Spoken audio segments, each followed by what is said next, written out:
Honestly, I just come for the music now. That's all I do as well. See you next week, lads. Take care. Bye-bye. Thank you for joining us. Good luck to all your teams. Quality. Welcome on in, everybody, to Three's a Crowd, the Northeast Footy podcast. I am Ryan at Invictus. This is to my handsome left, Mr. Ted the Mackham. How are we, Teddy boy? I'm very good, mate. Very good. Very chilled out on holiday this week. Oh, you look a bit tanned. And to my lovely right, Mr. Steve Wraith from NUFC Matters. Good morning, Stevie. Hi, Good mate. afternoon, How I are should you? say. Sorry. How are Doing you? well, mate. Doing well. We are on Saturday times today. Obviously, Sunday and Saturdays, we're just trying to move around with the games. Obviously, Borough and Sunderland about to kick off, so we will be looking into those games. We got Newcastle tomorrow as well. But a big game that we're going to talk about for next week as well. A couple of Is that derbies to talk about, hey? Okay, a bit of a derby-ish. Well, I did lose a bet, didn't I? I did lose a bet. You did. Which means You did. I'm duty bound to actually call it a derby now. 100%. You committed. Yeah, I did. I need committing, but yeah, that's my fault. My fault entirely.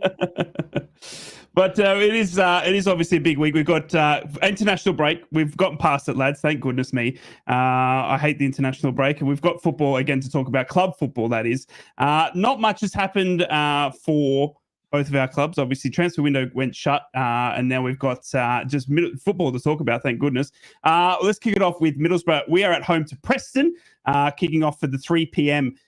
In just over an hour and a half. First of all, team news. We're still without 3 of our 4 centre backs, 3 injured.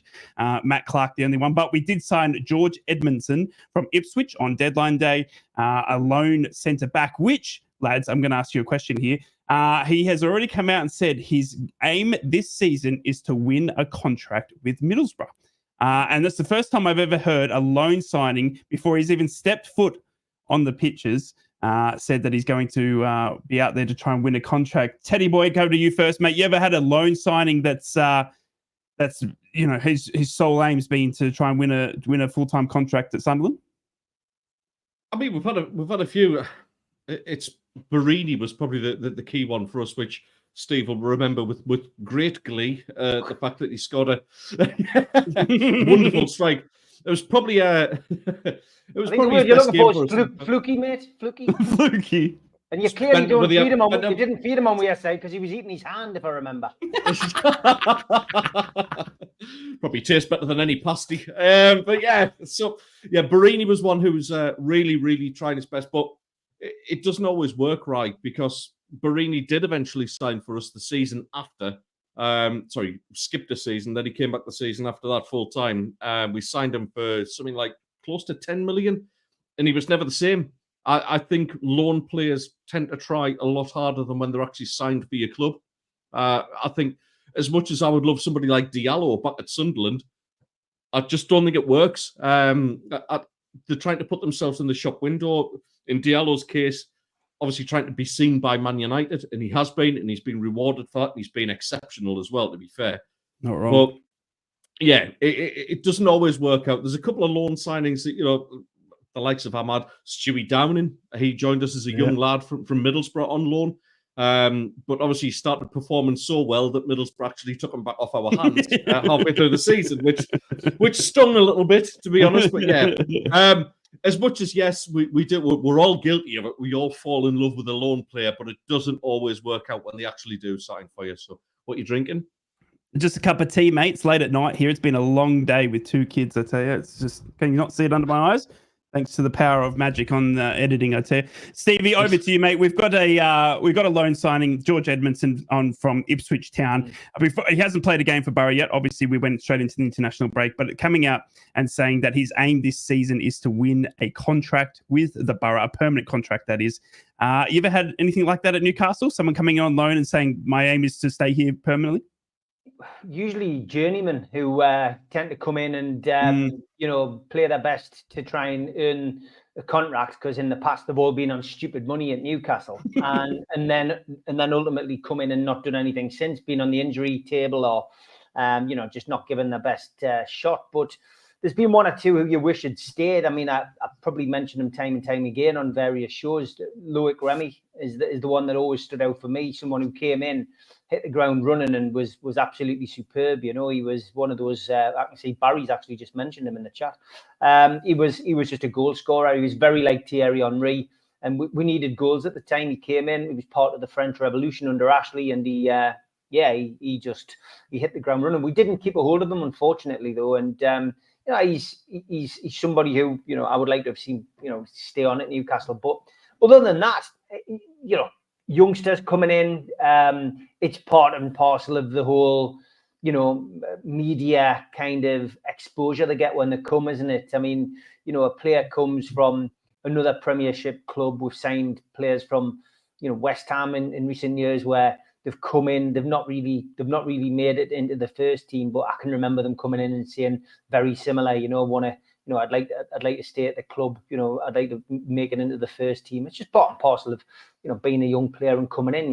You talk the talk, it's just whether you can walk the walk. And some of them do, but most of them don't. And I think that's been the case at Newcastle, sadly. Well, it's going to be interesting. We are predicting that George may start today against Preston. Middlesbrough with the 3 p.m. kickoff against Preston. It's going to be a good game. We're at home at the Riverside. We're expecting debuts potentially from not only George Edmondson, but young 18-year-old Ben Doak on loan from Liverpool. He did make his Scotland debut midweek as well.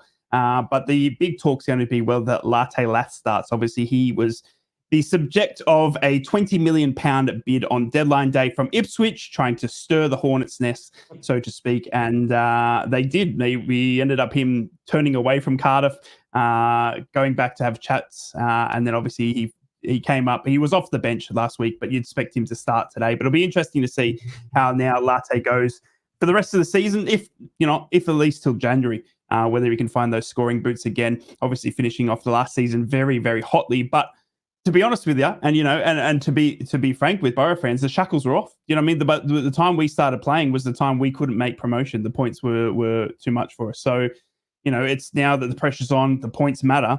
Now we need to start seeing these boys fire. And I'm predicting a big display today against Preston, because Preston obviously got a good manager in Paul Heckingbottom, but they've not held on to the stars there. Obviously, they've got Sam Greenwood. Borough fans will be used to him. But yeah, it's going to be, I think, an easy win, hopefully, for Middlesbrough. And I'm going to go 3-0 victory to the Borough. Teddy boy, Middlesbrough v Preston, mate, at home to the Riverside. Give us a score, mate, and maybe give us a goal scorer as well. It's one of those. There might not be any. But I don't think. I'm convinced you went through last season without having a 0-0 draw. We did. Yeah. Which is so you do one.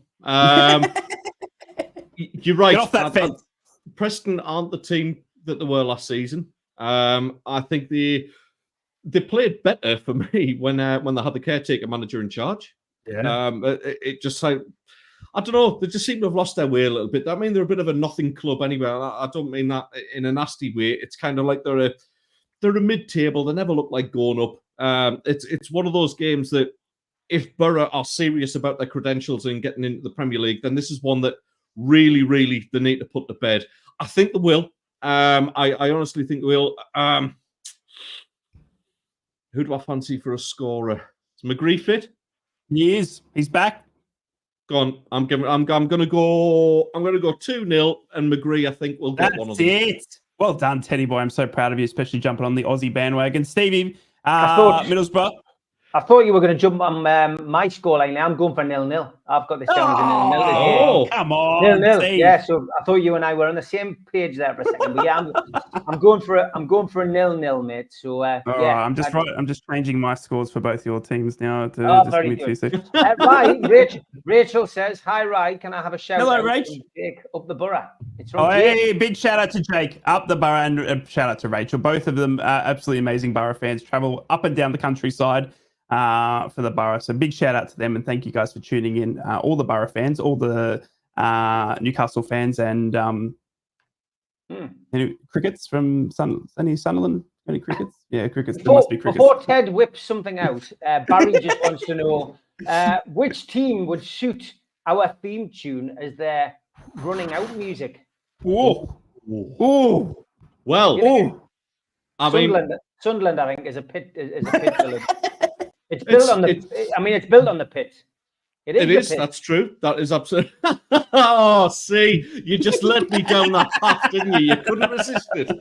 Honestly, wow. He's being going to be nice. Clip that. There's yeah, that's going on TikTok, isn't it? Yeah. All right, okay. I need lessons on how to use that, by the way. I need to how to use that. I'll show you by clipping that and sharing it.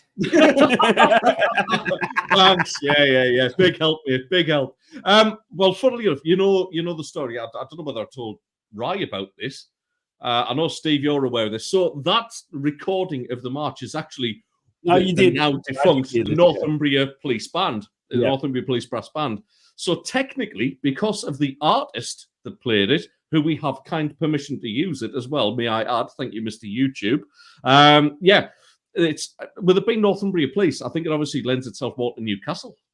All right, interesting.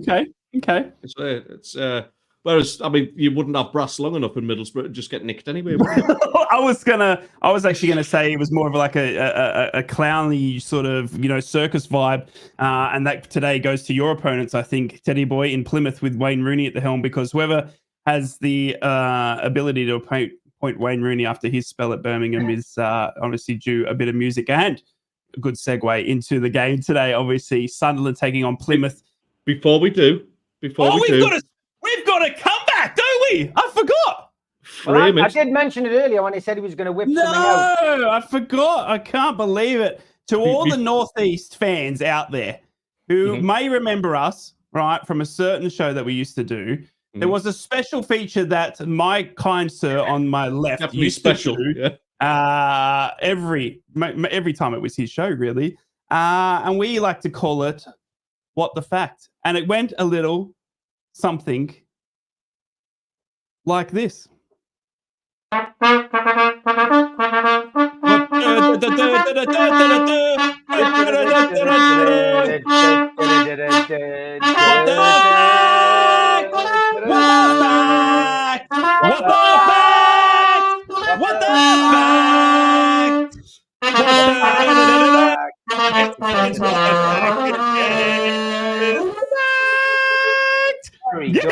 Ted's What the Fact is back, baby. It certainly is. Special return. For those that don't know how it works, Teddy come out with an interesting footballing fact that he gave some clues to. We've simplified it for the podcast version. Obviously, we don't have as much time during the podcast, but we've got a simplified. Is that a word? Simple version of What the Fact. Simplified. Teddy Boy, the fact? When we sent you lot over to the prison island, at least you could have done was keep up with your English lessons. You know what I mean? It's late. Leave me alone. We'd actually given him a ticket for the Titanic. He just got on the wrong boat. So, I'm really sorry I'm eating sweets at the same time. It's really unprofessional, but there. Oh, my goodness. Sour Patch Kids. Can't go wrong. Honestly, tremendous. Anyway. Oh my God, Rye is a worse singer than Steve. Not wrong. Yeah. Not wrong. Steve's an artiste anyway, so yeah, there's no surprise he's better. I just want to, before I launch into this week's What the Fact, MFC 2009, Borough will smash Sunderland next Saturday. Yes, correct. Well done. Isn't the game Most true Sunday? comment today. Isn't the game Sunday? Is it? Isn't it? I thought, is it? Oh, it is. No, it's Saturday. Is it? Yeah, sure? Saturday. Yeah. Okay. Saturday midday kickoff, right? I'm sure it's Saturday early kickoff. So Ted's already making his excuse for Sunderland not turning up then. This guy. he's on something. We never do in the Borough game, to be honest, honestly. I love SJP's comment here who says there are other suites available. Yes, yeah, absolutely. Yes. And if I'm not repeating that from Borough fan anyway, but hey, let's crack on. So this week's What the Fact. I'm just getting messages. My missus is at the pool outside and literally like laughing emojis, and because obviously they've just heard the trumpet from outside. So yeah, Oh my apologies goodness. about that if you're watching it. So there you go. Yes, this week's What the Fact. Clue number one, as Rai said, listen, I've got an interesting fact. This is always, for this show, it's always going to be about Northeast football, right? Are we opening it up to people watching?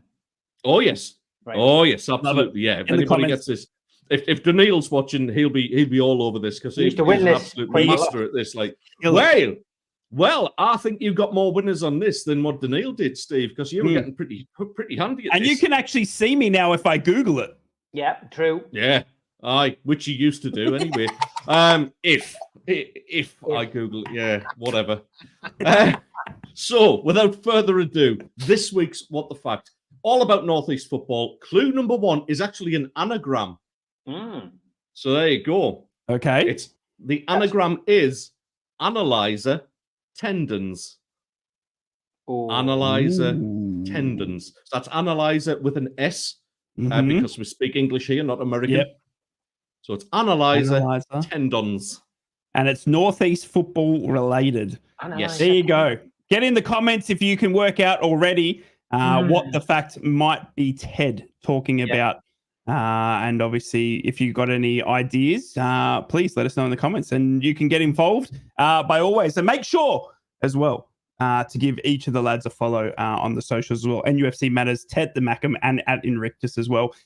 We are three but merry men that come together once a week for this certain podcast. Now, we do have another game of football to talk about kicking off in just over an hour. Sunderland's long trip to the other side of the country to play Plymouth Argyle. I'm sure there were some early fans setting off from Sunderland at wee hours this morning. Teddy boy, a big trip to Plymouth, mate. But one I would think, because you're first on the table. Sorry, hang on. Sorry, just that went down the wrong thing. That you're expected to, unfortunately, probably win. Yeah, expectations always have a downfall, though. Let's be honest. Listen, neither of us rate Wayne Rooney as a manager. That's just a given fact. He's failed pretty much everywhere he's been. It doesn't look good for him. Plymouth are not playing well, but they have Morgan Whittaker.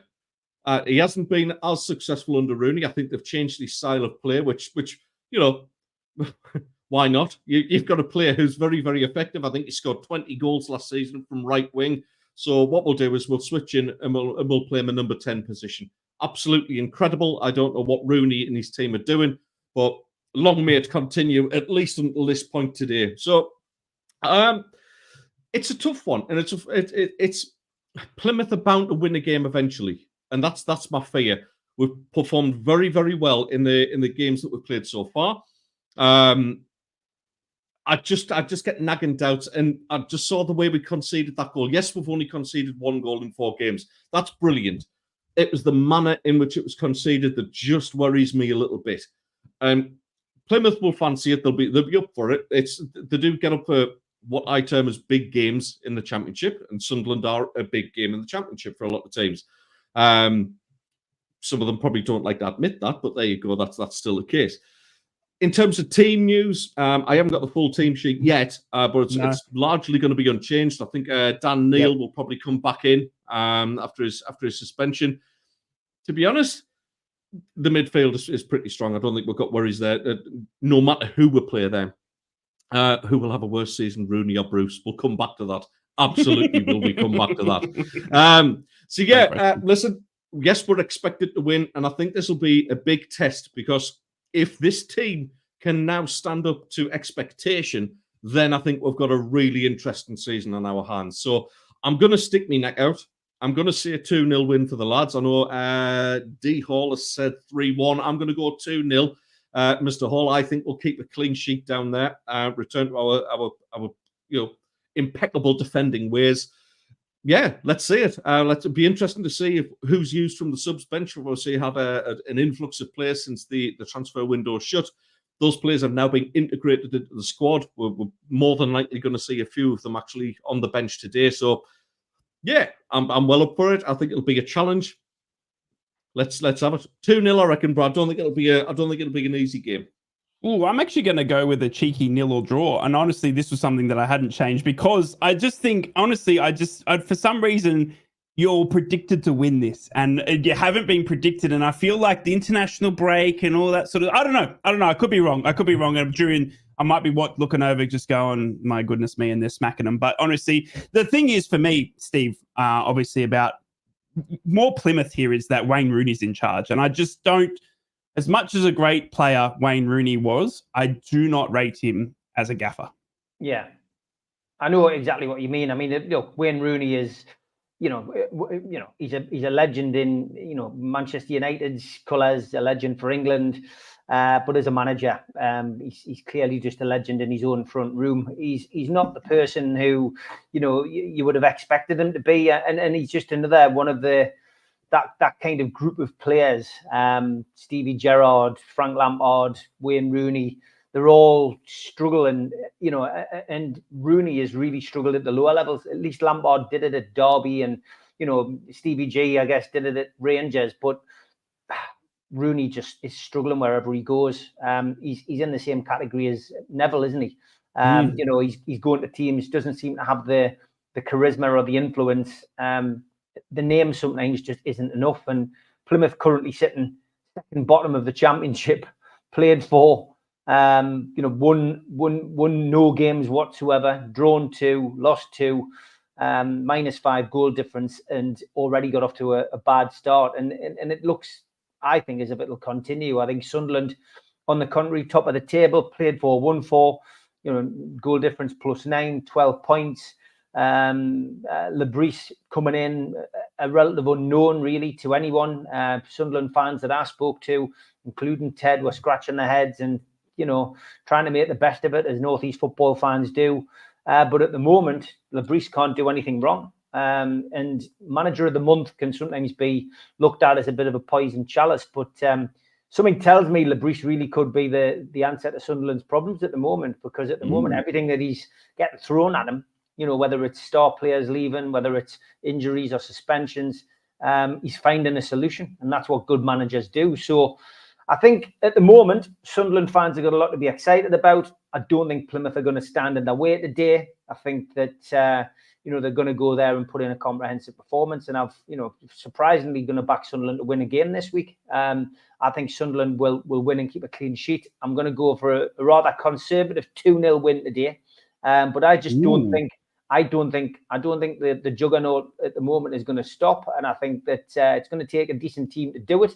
And I think Sunderland have got the bit between their teeth at the minute. It's going to take something major. We've got crap teams for the next 2 weeks, Steve. So we should be okay. All right. Well, let's cut him off there. It's going to take something. It's going to take something. It's going to take something. Next week's the big week. That's right. You're not wrong. If Sunderland beat Middlesbrough next week, people, the odds will shorten massively on Sunderland to win the league. That's what it's like. There's always one team that gets up to a flyer and never stops in this league. And it's true. We haven't had it for a while. It's been quite nip and tuck the last couple of seasons. Teams swapping over at the top. But there hasn't been for a while a team that just goes and runs away with it from day one. Burnley probably in the last few seasons have done it up and down. But yeah, next week's the big week for Sunderland. But I think today, business as usual. So far, I think they'll win 2-0. Yeah, it's going to be an interesting game. And big shout out to any Northeast fan of Sunderland, obviously, that's made the journey. I know it's a long one and you would have had an early start. Yeah. Big shout out to you. And obviously, I think it's a sold out away end for that trip as well. So massive support once again, showing that the Northeast is the best footballing area in the world, I tell you.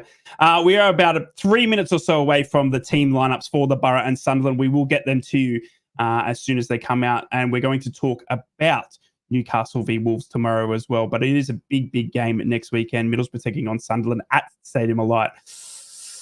Right, I've got a good one from Stephen Kennedy. If you remember last week, he sent us in a little teaser for us. Yes, he sent us this today. 1 British food per row, lads. So from row A, are you going to have fish and chips? Yeah. A full English breakfast. Or a Sunday roast. Okay. You can only have one, Rye. Okay. I'm going to go A, fish and chips. Easy. Wow. Okay. Love me. Push and chops. I'm going for B, a cooked breakfast. Oh, Steve. Now, this is a tester for you, Ted, because obviously being an expat, things aren't Yeah. what they used to be. You can't get this are they, wrong. when yeah, well, he can. I mean, what? I guess it's which one doesn't taste like the one that is on there back home. I guess for you on these. Well, I get fantastic fish and chips here in Cyprus, believe it or not. I mean, Cyprus grows the best potatoes in the world, so the chips are incredible. So fish and chips I can have any time. So, yeah, okay, I can give or take that. The real battle here is between full breakfast and Sunday roast. Oh, I would say Sunday roast. I am a meat and two veg person. That's no pun intended whatsoever. Hey. Do not misconstrue that in any way, shape, or form. You should have played your drummer there. I'll go Sunday roast because I do love a carvery. That's one of the things I do miss. Yeah. All right, so we've all got one different meaning. one apiece. So there you go. Row 2, shepherd's pie rye, beef Wellington, or tikka masala. This one's an easy one for me. Beef Wellington any day of the week. Really? Get me a beef and put my Wellington in it. I tell you, it is absolutely incredible. All right. Is that a euphemism? Well, I'm going tikka masala. Like every Englishman does, he goes for a curry. So tikka masala for me. 100%. Tikka masala, mate. Oh, you curry boys, you. Yeah, absolutely. Absolutely. Come on. Any day of the week. What about a Come Parmo? It's not English. Yes. Parmo wins every row. Okay, the last one on the bottom row. Apple crumble. This is your dessert. Sticky toffee pudding or banoffee pie rye. I'm going to have to lock in sticky toffee pudding. My goodness me. Is there nothing better than a nice sticky date or a sticky toffee pudding? I tell you, honestly, they are incredible. All right. I am going for banoffee pie. What do you mean a sticky date?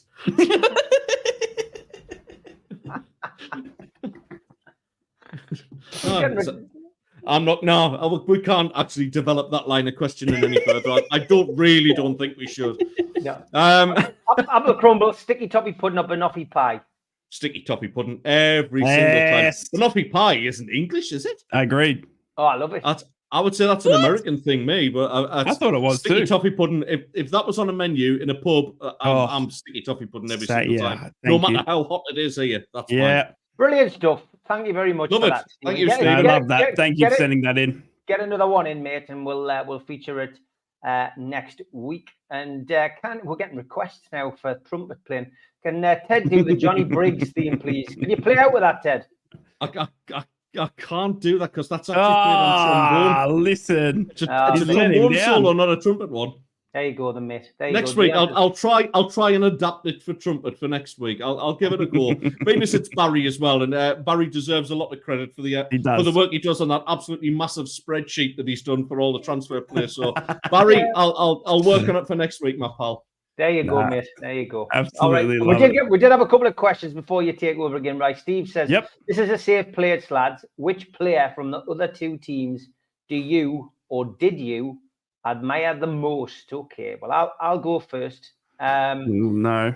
For Middlesbrough, I would say Jonathan Woodgate, and we got him eventually. Newcastle had him, but from a striking point of view, Ravanelli as well. And also Janino, kind of player you'd love to have had in your team. Three really good players. And if we want to go a bit further back for the older Borough fan, David Armstrong, great bloke. Personally, I knew David really well, but he was also a hell of a player. So probably him. As for Sunderland, probably those who made the crossover from Sunderland and Newcastle are the ones that stand out for me. Barry Venison was superb. He was a great player for both teams. Paul Bracewell, even though we got him after 25 operations, he could still do the business for Newcastle. You've got to begrudgingly, as a Newcastle fan, pay homage to probably Gabbiadini, because he's the kind of player you would have loved to have had in your team. And of course, he did for us in the playoffs in 89-90. I wasn't so much of a fan of Gates, but Gabbiadini was just a monster up front at them. You know, he just knew where the ball was, and he was their kind of talisman at the time. Since then, probably Newcastle have probably had the better players overall, but they have had the odd one. Kevin Phillips, obviously, you know, everyone loves a goal scorer. Got a point, probably Julio Arca out as well as another one who could probably easily have got into Newcastle's team at the time. For both. Yeah, another good player. So but there's been quite a few, you know. So Rai, what about you? It's a great question, honestly. Yeah, it's a great question. And look, the ones I go with Newcastle first. The one that I think going back, obviously you can't go past Alan Shearer. Having Alan Shearer at the Borough, you know, just the goal scorer. I love a goal scorer. Do you know what I mean? Andy Cole springs to mind going as well. But I think the one that I think when he was at his prime, Papiss Cissé. Oh my goodness me! You know, when he when he was on, he was on, and it was absolutely incredible. And I just remember the late nights of when I was really getting into the Premier League and learning, and Middlesbrough were there watching him he was incredible. And from Sunderland obviously, it's tough because but look, honestly, Kevin Phillips. I love Kevin Phillips. I think we spoke with Kevin Phillips as well when he was at Hartlepool as well. Kevin Phillips, you couldn't go wrong with. But one that I always loved that kind of played with for both was Lee Cattermole and Grant Leadbitter as well. I mean, you know, they played for Borough as well, but they were honestly fantastic players. But in recent times, I would have loved. And we did try was Amad Diallo as well. Yeah. I know he's not a Sunderland player-esque, but I mean, when he had that season at Sunderland, he was on fire, and I would have loved to have seen him come to the Borough at some point as well. But yeah, going back, Kevin Phillips, watching him tear it up. Jermaine Defoe, I always liked Jermaine Defoe. When he was on, he was such a brilliant player. And, you saw what he did with, for the club and the area as well, so... with young Bradley and that. So, yeah, so there's a couple of names there for you. Good. For me, out of the current squads, I guess we'll start with that first. I've made no secret of how much an admirer I am of Anthony Gordon for Newcastle. He's terrific to watch. He's so exciting to watch. He really is. All right, maybe I enjoy him more when he's in an England shirt than when he is in a black and white shirt, because usually he's very effective and he's starting to win games. So, Anthony Gordon, I think, is an absolute fabulous talent. For me, if I was Newcastle's board of directors and their owners, build a side around him for many years to come, because he's just a terrific talent. The other one, again, I've made no secret about this from a Middlesbrough perspective, Van der Berg. I think Raf van den Berg he's a player that is going to play at the very, very highest level, I think. And he's a terrific talent. He's only young, but it's a bit like that Chris Rigg thing, where you can see he's just so mature for his age. I think there's something about him as for a defender, just such a good footballer for a defender. Yeah. And I've played a little bit of Sunday League in the defence, and the good players go further up the pitch than one stay at the back. Van den Berg is very, very different to that. I think he's excellent. Historically, oh God, I'm going to get so much abuse for this from Sunderland fans, but who wouldn't pick Alan Shearer? Yeah, that's what I mean. Well. Come on, an absolute, a goal-scoring talent. A physical, you talk about like a beast. What Gabbiadini was, Steve. He was a very, very strong and quick player. Shearer didn't actually need the pace as much. No. He was just strong. He knew how to get away with murder with defenders as well. By the way, jumping with the elbows up. But he was physical. But his God-given talent of scoring goals was just absolutely incredible. From a Middlesbrough perspective, historically. Yeah, Juninho's got to be up there. Ravanelli, like what Steve mentioned as well. Yeah. But the one who I would always have loved to have seen in a Sunderland shirt, and we did try and get him at one stage, but it never came off. Nick Barmby was one of the most underrated footballers of the time. He was a very, very good talent. He could keep teams ticking over. I remember playing Middlesbrough at the Roker Park. and it was a quiet game. Somebody fouled Nick Barmby, and my dad said, "I wish he hadn't done that because that's woke him up." And honestly, Barmby absolutely ran the rest of the game. Terrific talent. I loved watching Nick Barmby, but there's probably more. But yeah, that's all I'm going to admit to. Yeah, well, there you go. Great question, and honestly, more questions coming through in the comments. One of my favorites here. Think Ted is a closet Geordie. Not the first time he's been accused of that. You try and be fair. Oh, well. Do you want some Sunderland team news, lads, by the way, just to prove that I am a red and white rather than anything else? So, your starting 11, no big surprises. I think I pretty much got that. Dan Neil does come back in, which means Alan Brown drops to the bench. The rest of the teams, as you would expect, it's Anthony Patterson in goal. We've got Hume, Ballard, O'Nien, Sirkin making up the back four. Neil, as I mentioned, back in the side. Job, Rigg in centre midfield. Robertson, Mundle, your two wingers, and Mayenda retains his place up front as well. The bench, very interesting. So we've got a couple of new signings in there. Isidore is once again on there. Chris Meffam, who's on loan from Bournemouth, centre-back. Alexic, who's the Slovakian midfielder who we just bought. And a couple of the young lads. Ogun Sui is actually made the bench. He was a young striker. He's done very, very well in the under-21s. Deserves a bit of a run-out. So let's hopefully see a goal from him today as well. So that's your starting 11. Come on, 2-0. Keep top of the league. It's interesting news here for the Borough. Borough have just released their team sheet to play Preston. For the Borough fans, it reads like this: in goal, Seni Dieng. The big one here is Dan Barlaser has come back in. Aidan Morris, who's been an absolute superstar this start of this season, drops to the bench. Obviously, Aidan Morris traveling to America during the international break, though. So Dan Barlaser will come in. Matt Clark, obviously been absolutely outstanding. Hayden Hackney, Latte Lath returns to the starting 11 after that deadline day attempt by Ipswich. Izzy Jones, who scored and played in his international debut in the midweek, scored 2 goals on debut as well. Congratulations. Luke Ayling, our captain, man bun. Finn Azaz, Tommy Conway, George Edmondson, the centre-back loanee from Ipswich, starts for his first time out. He'll be debuting today, and Nito Borges, our new Brazilian left back, completes the starting 11 today. Big news, though, is Riley McGree is back from injury. He's on the bench along with Bergzorg, Gilbert, Jike Steele, Hamilton, Morris, Hunt, and young 18-year-old from Liverpool, Ben Doak, is also on the bench. So that is your starting lineup and bench for Middlesbrough and Sunderland today. Kick off for those in just under an hour. Middlesbrough will be taking on Preston at home, and obviously Sunderland are away to Plymouth. On to Newcastle United now. Obviously, they have not playing today. They're playing tomorrow, and they'll be taking on Wolves in a tough match, you would think, Steve, but obviously one that you hope to get over, Gary O'Neill. Yeah, I'm not worried about tomorrow.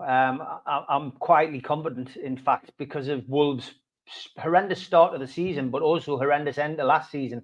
Gary O'Neill, I think, is treading water. Could be the first manager sacked this season. Newcastle travelling down there with really a history of draws. The odd win for either side, but over the last 10 years, and the last 10 fixtures, Newcastle, last season drew 2-2. Callum Wilson got 2 goals. Season before that was a 1-1 draw. St. Maximin scored. Season before that was when the takeover happened, and it was Steve Bruce's last game under Mike Ashley. Jeff Hendricks scored, and Newcastle lost 2-1. But then the 3 games before that, 1-1, 1-1, 1-1. So you can see there's a pattern here. It's always a tight game. Newcastle, I think, though, although we haven't got off to a great start to the season as far as the way we've played, we go in with 7 points out of 9 and we're through to the next round of the Carabao Cup. Wolves, on the other hand, this season have, lost the game against Arsenal. They've drawn against Nottingham Forest, and they suffered a 6-2 defeat against Chelsea in their last game. That extends the poor end of last season when they lost 7 games, drew 2, and won just 1 of their last 10 Premier League fixtures under Gary O'Neill. So I don't know what's happening there. There's obviously been players sold. That doesn't help. They seem to have a few injuries to key players. I don't think Hwang's one of them, unfortunately. He seems to be a little bit of a threat as far as Newcastle United are concerned. The biggest problem we've got tomorrow is the referee, Chris Kavanagh. He took charge of 4 Premier League games for Newcastle last season, and we lost a lot. The Bournemouth defeat away from home, the Spurs away game, the Forest home game, and the Manchester City home game, all defeats for Newcastle last season under that referee. So if you believe in jinxes with referees, then it's not the right person to have in the middle tomorrow. John Brooks is on VAR, if it's switched on, of course. But yeah, I mean, I'm expecting Newcastle to do the business tomorrow. I really do think that we'll go down there with a bit between our teeth. The guys who haven't been on international duty have had 2 weeks together to train, and Eddie's had time to instill what he wants out of these players into them. The ones who've been on international duty have had great times. Anthony Gordon, he's played 2 games for England, played in his preferred left-hand side role, and really England saw what they missed in the summer.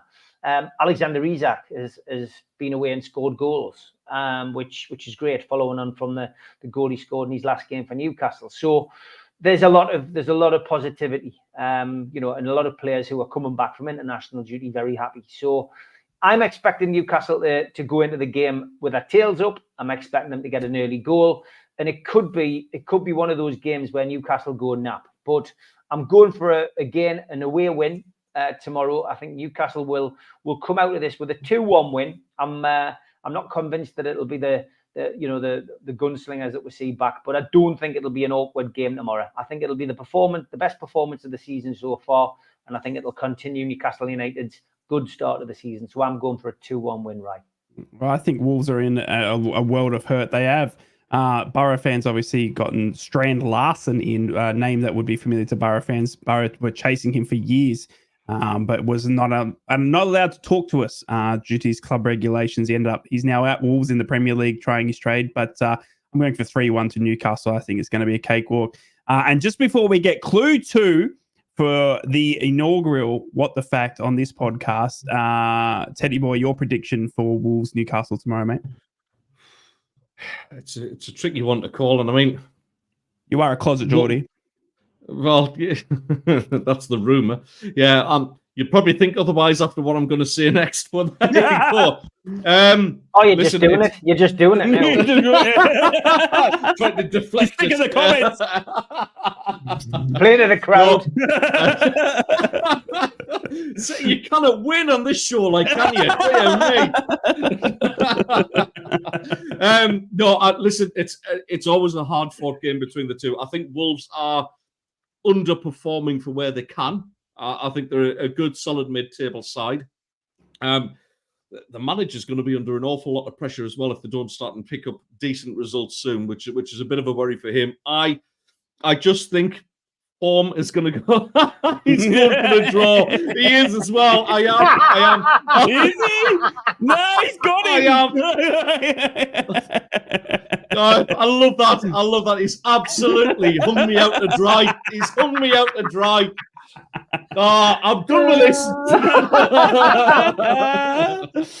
I'm going to go for 1-1. I just genuinely think, no disrespect to Newcastle, I think they are grinding results out. I just fancy Wolves just to start and turn the corner a little bit. They've got to sooner or later, otherwise the manager's out.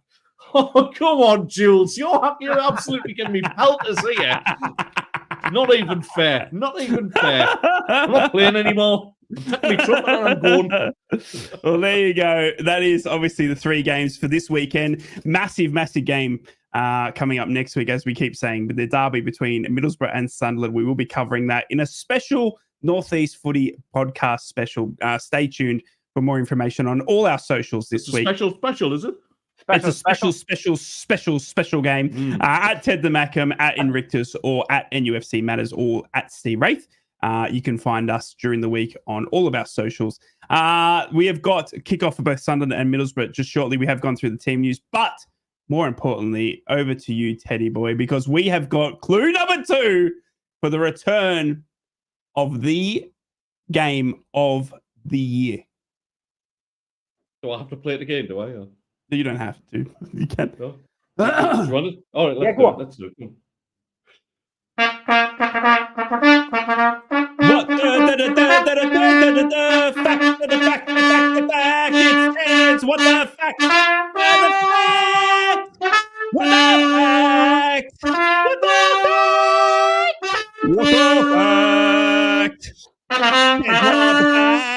It's back and it's on the podcast. Yay! What's the fact? Brilliant, mate. Brilliant. You keep singing, mate. I'll get. Really I'll, need to I'll end up practice on- more. I've attracted more cats. Please, no more cats. Please. I'll get absolutely shot. Anyway, so we have a very interesting Northeast football fact. It's only about Northeast football. The first clue I gave you was actually an anagram, and it was analyze attendance. So let's have a look at that. We'll just, I'm going to spell that out for you, Okay. which I should have done in the first place, but there you go. There, it's in the comments there. Analyzer tendons is an anagram that will Okay. help you out with this clue. Your second clue and final clue is an unusual Northeast triple. A what? An Ooh. unusual Northeast triple. Triple. So for those Or that don't know, or Ted has treble, given or us treble. 2 facts in a Northeast related question. Your Fact. ability to understand what Ted is talking about, please get in the comments. Let us know. We've got just shy of 10 minutes left in the podcast as we honestly try and work out what is Ted's what the fact is. They're meant to be easy, and I've absolutely got nothing, Steve. I'm well off. No. If you literally did the anagram, you'd get it. Yeah, I'm trying to do that now. But, that's why I've gone a little bit quiet. Jules, glad he didn't start read the letters out. Yes, I can see what you mean, Jules. Yes, that's- Newcastle. No.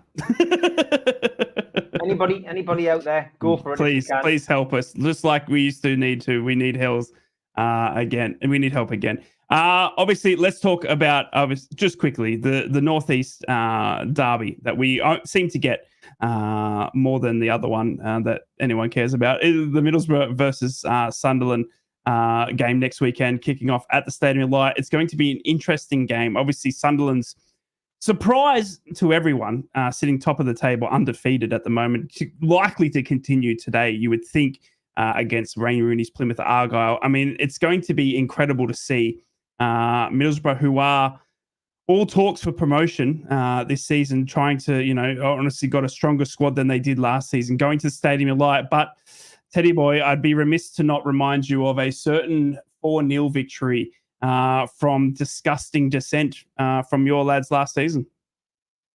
Yeah, that's not going to happen again. Jared Gillette, Simon. where are you? That is absolutely not going to happen again. Yeah, we were robbed of Dan Neil's service in that game. Up to that point, a very, very evenly matched one. The game down at the Riverside was also finished 1s each. It was a very fair game. I think Middlesbrough outplayed us in the first half. I think we got the grips back in the game in the second. So yeah, it's always an interesting game. I always find it's quite a tense game. That was keenly contested until that absolute buffoon of a referee went and sent Dan Neil off in that first game. I'm forgetting the guy's name now, but I know he's is it Gillette or something like that? Yeah, Jared Gillette. That's it. Yeah, yeah. I hope we have him. Please, I don't think that's going to happen. Surely not. Yeah, it's going to be a hard fought one. I think it will shape somebody's season, to be honest. And I think Steve's right. Steve's touched on it. If Sunderland get that win today, and all of a sudden they beat Borough as well, which is quite an elusive thing for us. It's always a bit of a bogey side for us. I think that's fair to say. But if we can string those wins together, we've got a serious shout. And I think the confidence is there in that squad. You can see in the way they play. And it doesn't matter what the challenge is up against them. We are now unpredictable to play against. We find a way through teams. And I think that could find Borough out this time. I think it's going to be a very, very interesting battle. There's a long way to go in the season. I'm not going to say if we beat Borough, we're going to win the league or anything stupid like that. What I am going to say is if we do beat Borough, then I think our seasons will be very different to each other's. I think it'll knock a little bit of stuffing out of Middlesbrough. They might find that a bit of one to swallow. Certainly from a fan's perspective, if the Mackems meet Borough, then Borough fans are going to be a bit twisty and a bit aggy at the team for a week or two after that. And that affects players.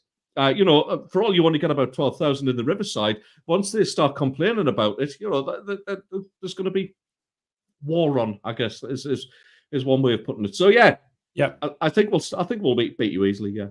It's going to be a great game. No, honestly, I'm really looking forward to it. Honestly, it's one that we both earmark on the calendars. Obviously, such is the rivalry there, and obviously, I think it's growing and growing. It's not going to be Newcastle Sunderland levels, but it's going to. It's honestly growing. Just quickly, Steve, I wanted to touch on something, and before we get to what the fact answer, we are running out of time, but. Interesting news this week that I wanted to get your thoughts on, and you've obviously covered on UFC matters, but the kind of wrapping up of the transfer window between Eddie Howe and new sporting director Paul Mitchell kind of came out a little bit in the media over the past couple of weeks, where there was kind of there was talks of a fallout between the relationship between Mitchell and Howe. Obviously, Newcastle unable to get the signings through that they wanted. Mitchell also talking about the Saudi tax that inevitably has been put on when they are trying to probe. But Mitchell's comments obviously prompting speculation that his relationship with Howe, whose nephew, Andy Howe, funny enough, is part of the Magpies scouting team, had become strained. But obviously something that they were willing to put to bed, and Eddie Howe and Mitchell trying to work so that January will be a bit more successful, Steve. Yeah, I mean, it's left a bit of a rather unsavoury taste in the mouth, the transfer window with fans in general. After a quiet January, we expected a bit more in the summer. We didn't get it. I think the long saga that was Mark Gahey really, put the cat amongst the pigeons. Fans were getting really irritated and annoyed, and it was becoming it was played out in public. That's what made it frustrating. It's better when you know nothing about it and it just happens. But it was always going to be a summer of discontent. Having to sell two of your best, up and coming players in Minty and Anderson, and then Amanda and Mirdad leaving the club was a shock to the system for most people, I think. And then ultimately not getting those names across the line. It was then left really to those people who've been behind the scenes to decide how they played it. Eddie's in the public spotlight. He's the man who has to face the press. Mitchell took it upon himself to come out, and you can read what you want into it. Journalists have given different views. It depends which paper you read or which paper you click on. You've just got to draw your own conclusions. But what you have to remember as a fan is that you can do absolutely nothing about it. And what really matters is kick off 4:30 tomorrow, and that you're there if you can be there, or if you can be in front of the TV and just support your team and just sing your heart out for the lads, and that's it. And I don't want to say remember where you came from, because 3 years ago when we were down at Wolves, I watched Jeff Hendricks score. Two Newcastle fans were punching the living daylights out of each other behind me, and I was soaking wet and it was miserable. And I just didn't think it was going to be a football club at the end of that season. 3 years on, we've been to a cup final, we've been back in the Champions League, and we're troubling the European spots again this year. So for me, I'm happy. What happens behind the scenes, I can't do anything about. I wish it hadn't happened this summer the way it did, but it has. We've just got to put it behind us now. Eddie Howe will probably be pleased we're not going to have any more of that chat, and we can just focus on staying in the Carabao Cup and cracking on in the league. And we've got a great opportunity tomorrow and the following week against Fulham to get another 6 points on the board. And if we can do that and the Man City come to town, we could be in a great position. Man City won't be looking forward to coming to Newcastle. I mean, at the moment they're a juggernaut rolling everybody out the way, but ultimately there's a lot to be happy about as a Newcastle fan, and I think we'll just move on now and get rid of that the negativity that's been surrounding the club. Interesting as well to see that Man City's 115 FFP charges start the hearing on Monday. Finally been actually revealed, so it'll be interesting to see what comes of that. We'll be watching that. Do you think it'll ever make it until the end of that case, though? Yes, I think. You think we'll get a quick answer? I think we'll get an answer in October, and I think that then decides, what happens as far as everyone's concerned in the Premier League. But that could unlock Newcastle's vault if it goes the right way. That could give Newcastle the golden key to unlock true finances and start make January interesting.